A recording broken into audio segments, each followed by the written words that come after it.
Here we're going to take a look at the earnings date charts, which is a special view or version within slope charts that's particularly helpful for options traders. Now, one way to get to these is to go to the menu and to change the chart mode. The chart mode is normally standard, but we're going to change this to earnings dates. And as you can see here, it instantly changes. And I'll shrink the watch list so we can see it better. Now, this looks like a crazy mess right now, but there's a lot going on. Let me just explain. We're looking right now at Apple. You can see here that we're using AAPL. And what each of these lines represents is what the price of Apple did up to earnings for different quarters.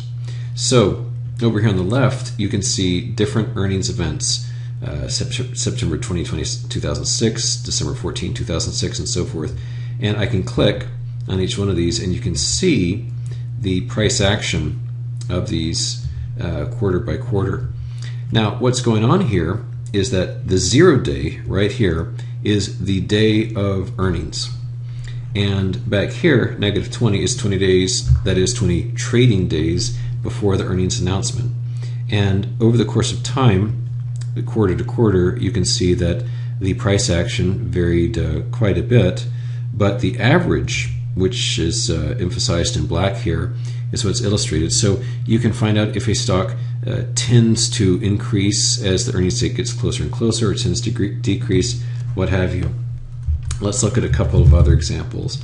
Let's look at Amazon, for instance. And what this is doing is pulling all the data from Amazon over many, many years of quarters to show what the stock tends to do. So here's the black line, which is the average as it approaches the earnings day.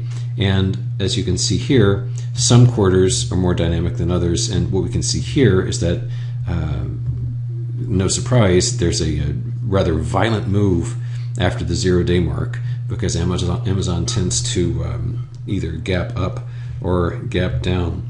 Whereas perhaps a more sanguine stock would be along the lines of, say, a General Electric. Here's GE, and you can see here via this percentage moves what each quarter has done, and as always, the average. So just to review here, this is a very different style of chart. You can see the menu is much shorter for this because this does not have or need all the features that normal slope charts does. And to get there, you simply change the chart mode from standards to earnings dates. And when you want to go back to regular slope charts, you just choose standard once again.